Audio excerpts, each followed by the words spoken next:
လာပါရှင် Welcome to အကျူး channel ဒီတစ်ခါမှာတော့အကျူးပြုံးလင်သွားထားတဲ့ vlog လေးကိုတင်မှာပေါ့နော်ပုံမှန်ဆိုလို့ရှိရင်တော့တယောက်တည်းလေးသွားတယ်အရင်လည်းပြုံးလေးမှာဆိုခဏသွားလိရှိပေမဲ့ဒီတစ်ခါမှာတော့အတင်းချုပ်ဖေးလွန်နေသွားထားတာပေါ့နော်driver လေးနဲ့သွားထားလေးကိုတင်မှာပါ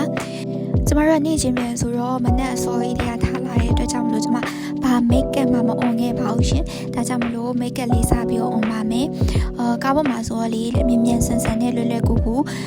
တုံးလို့ရမယ့်ဟာလေးပေါ့နော်ဒါတော့ပထမဆုံးမျက်ခုံမွေးဆွဲလိုက်တယ်ပြီးတော့ကျမကeye shadow ရောပြီးတော့ဒီပါနီရောပေါ့နော်ပြီးတော့နှာခမ်းနီရော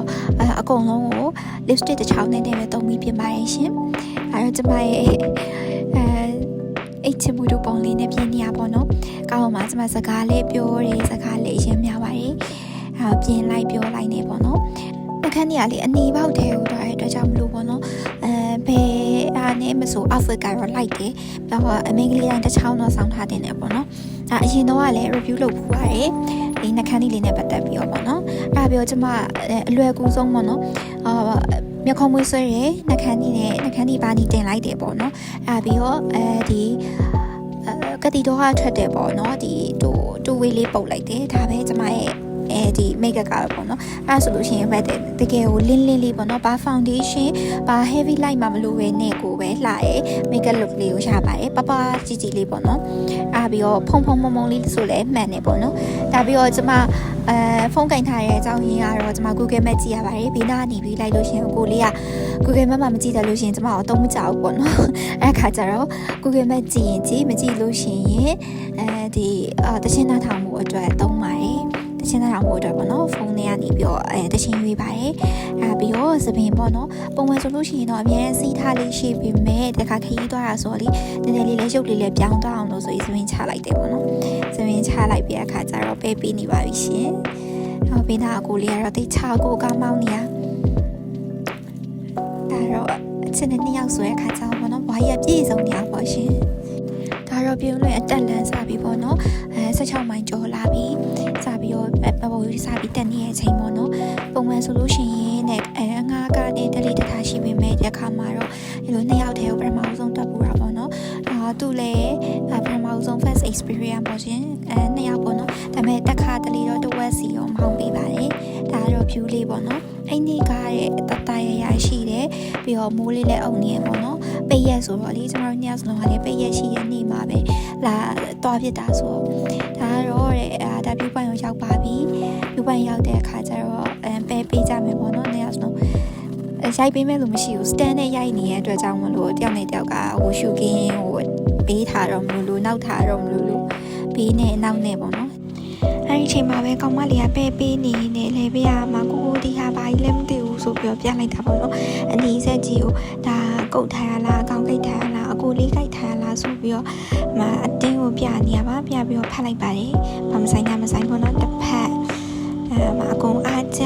ကျမရဲ့ပြောရလေးရတော့ပေါ့ဘန်းဆောင်ထားလိုက်ကြပေါ့နော်ပြောမယ်ဆိုအဘတစ်ဖြက်ပြုံးလင်တက်လာလို့ရှိရင်လေအဲ့ဒီ view point မှာတော်များများတက်ဖို့ရိုက်ကြရပေါ့နော်ပြီးတော့ coffee ဆိုင်လေးလည်းရှိရဲကားလေးနဲ့ပေါ့နော် coffee လည်းတောက်ကြပါတယ်အဲ့နေရာလေးကလည်းတကယ်ဥမာ view point ဆိုတဲ့အတိုင်းပေါ့နော်အောက်ကလည်းဒီစိမ့်ဆူနေရပေါ့နော်တောရီတောင်တွေကိုလည်းမြင်ရတယ်ပြီးတော့အပေါ်ထက်တက်မယ်ဆိုလို့ရှိရင်လည်းပေါ့နော်ဒီပြုံးတွေတက်တဲ့အတက်လမ်းကိုမြင်ရတယ်ပေါ့နော်တကယ်ကိုမှလှပါတယ် view point ဆိုတဲ့အတိုင်းပဲပေါ့နော်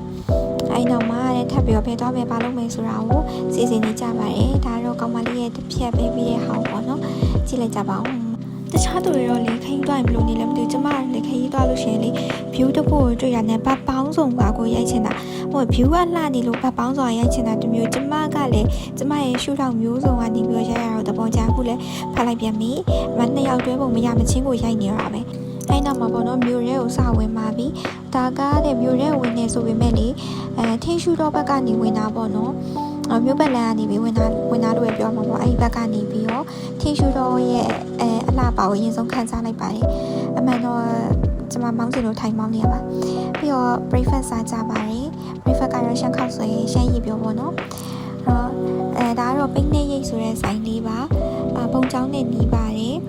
ဈေးကလည်းရဲကြီးရဲ့ထဲမှာတော့မပါဘူးဒါပေမဲ့ ရတာလဲမစိုးပေါ့နော်အရင်တုန်းကကျမကမြို့တစ်တင်မှနေတဲ့အခါကျတော့လေဒီဆိုင်လေးကပုံချောင်းဘက်ကိုလမ်းလျှောက်ပြီးလာလို့ရှိရင်ကိုပဲရနေရပေါ့နော်အဲ့လောက်ကိုပဲပုံချောင်းရဲ့ကျမရဲ့အိမ်ရဲ့ကလမ်းလျှောက်ထွက်လို့ရှိရင်15မိနစ်လောက်ပဲထွက်ရတယ်ပေါ့နော်နီးပါတယ်အဲ့တော့ပိနေရိတ်ကလည်းမြေနေကြဆိုင်ကိုနေရင်းနေကြဆိုင်ဖြစ်နေတဲ့အတွက်ကြောင့်မလို့မနက်စာကိုအဲ့ဒီမှာပဲစားလိုက်ပါရဲ့ရှင်တော့နှစ်ယောက်သားရှမ်းရည်ပြောပေါ့နော်ရှက်ကောက်ဆွဲကိုအတုပ်လေးရရည်ပြောလဲရတူဘူးနဲ့ထည့်စားလေးရရပေါ့နော်ဒါအသားရောချက်သားဝတ်သားပါတခြားဟာတွေပေါ့နော်ဒီအရင်နဲ့ရှမ်းရည်ပြောကို try ကြည့်ဖို့အတွက် recommend ပေးပါတယ်ဒါပြီးတော့ဆိုင်ကိုတောက်မယ်ပေါ့နော်လိုအပ်တာလေးဝယ်ဖို့ထက်တောက်စီရဝယ်ချင်တာပါဟိုမှာအဝဝကြည့်လိုက်စပါဦးမဆိုင်ထိတ်မှာသူကကျူစိုးနေဒါတော့တောက်စီရအများကြီးပဲပေါ့နော်ဒီဆိုင်လေးကတဲ့ဒီအခုနောက်မှဖွင့်တဲ့ဆိုင်လို့ပြောလို့ရတယ်ပေါ့နော်အဲ့တော့နောက်ဆုံးမှာတော့ကျမတို့တောက်ဖို့အတွက်အချွေရည်လေးတွေဝယ်ပြီးတော့ပြန်ထွက်လာခဲ့ပါပြီအဲ့တော့ဘယ်လိုတောက်မယ်ဆိုတာတော့ see you in the next video အားလုံးပဲဆုံးဖြတ်ကြည့်ရှုပေးတဲ့အတွက်ကျေးဇူးအများကြီးတင်ပါတယ်ရှင် Thank you for watching